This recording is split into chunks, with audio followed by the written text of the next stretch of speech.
මේ ඉන්නේ පැන්ඩෝරා. මෙයා ග්‍රීක මිත්‍යා කතාවල හරිම විශේෂ චරිතයක්. මොකද මෙයා තමයි ග්‍රීක ඉතිහාසයේ ඉන්න පළවෙනිම කාන්තාව. හැබැයි මෙයා නිසා මේ ලෝකෙට අවාසනාව උදා වෙනවා. මේ කතාව පටන් ගන්නේ සියුස් ප්‍රොමේතියස්ට දඬුවම් දීලා උරුණාට පස්සේ. සියුස්ට ඕන වෙන ප්‍රොමේතියස්ට වගේම එයා හදපු මිනිස්සුන්ටත් දඬුවම් කරන්න. මේ නිසා මෙයා මේකට අලුත් විදිහින් නිර්මාණයක් කරනවා. මේක නිර්මාණය කරන්නේ හෙෆාස්ටස්. මේක මිනිස්සුන්ව මරන්න පුළුවන් ආයුධයක් නෙමෙයි. මේකට තිබ්බ ලස්සන ශරීරයක්, ලස්සන මුහුණක්, ලස්සන ඇස් දෙකක්, ඒ වගේම ලස්සන දිග කොණ්ඩයක්. මේ තමයි ග්‍රීක මිත්‍යා කතාවල ඉන්න පළවෙනිම කාන්තාව. මෙයාව නිර්මාණය කරලා ඉවරනාට පස්සේ ඇතීන දෙවගෙන මෙයාට ඥානය ලබා දෙනවා. ඇෆ්‍රොඩයිටි මෙයාට ලස්සන ලබා දෙනවා. හර්මිස් මෙයාට කතා කිරීමේ හැකියාව ලබා දෙනවා.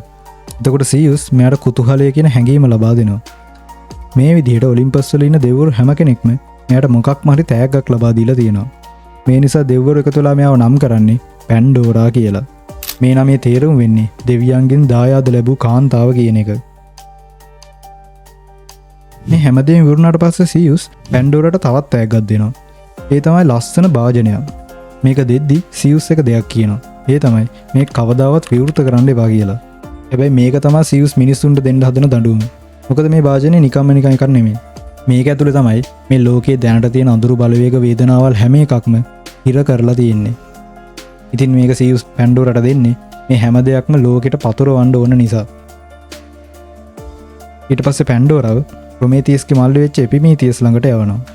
පැන්ඩෝරාව ඔලිම්පස් වලින්ද මිනිස්සුන්ගේ ලෝකෙට අරගෙන යන්නේ හර්මිස්. එපිමීතියස් මේ වෙද්දි දුකින් ඉන්නේ. මොකද මෙයාගේ අයියව සියුස් හිර කරපු නිසා මෙයා දෙවිවරුන්ගෙන් ඈත් වෙලා මිනිස්සුත් එක්ක තනියම ජීවත් වෙන්න අරගෙන තිබ්බේ. හැබැයි පැන්ඩෝරාව දැක්කට පස්සේ මෙයා මෙයත් එක්ක ආදරෙන් බැඳෙනවා. හැබැයි මේ වෙද්දිත් ප්‍රොමේතියස් මෙයාට එක අනුතුරු නැගවීමක් කරලා තිබ්බා. ඒ තමයි දෙවිවරු දෙන කිසිම තෑග්ගක් බාර ගන්න එපා කියලා. හැබැයි මේ දේ හිතන්නේ නැතුව එපිමීතියස් පැන්ඩෝරාව විවාහ කරගන්නවා. ටික කාලයක් ගෙවුනට පස්සේ පැන්ඩෝරාට මේ භාජනය ගැන මතක් වෙනවා.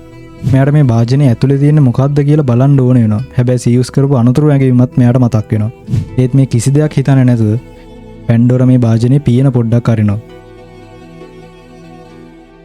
පැන්ඩෝරා මේකේ පියන විවෘත කරපු ගමන්ම මේක ඇතුලේ හිර කරලා තිබ්බ වේදනාවල් අඳුරු බලවේග හැම එකක්ම මේ මිනිස්සුන්ගේ ලෝකෙට නිදහස් වෙනවා. දැන් මොකද කරන්නේ? අන්තිම මොහොතේ පැන්ඩෝරා මේකේ පියන වැහුවට පස්සේ මේක ඇතුලේ තව එක හැඟීමක් ඉතුරු වෙනවා. ඒ තමයි එල්පිස් කියන හැඟීම. මේක තමයි බලාපොරොත්තුව.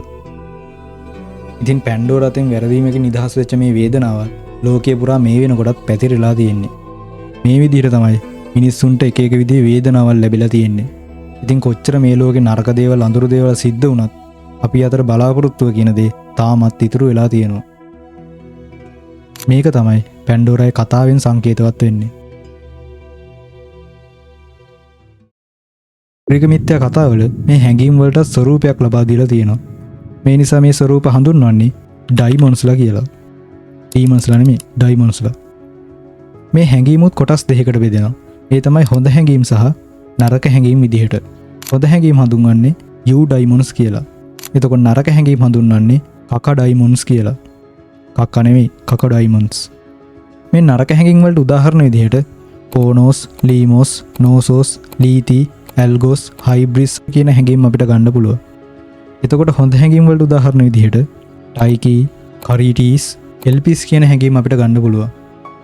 මේ ග්‍රීක ඉතිහාසයේ තියෙන ඩයිමොන්ස් කියන වචනේ තමයි පස්සේ කාලවලදී ඩීමොන්ස්ලා එහෙමත් නැත්නම් යක්ෂයා විදිහට හඳුන්වන්න අරන් තියෙන්නේ.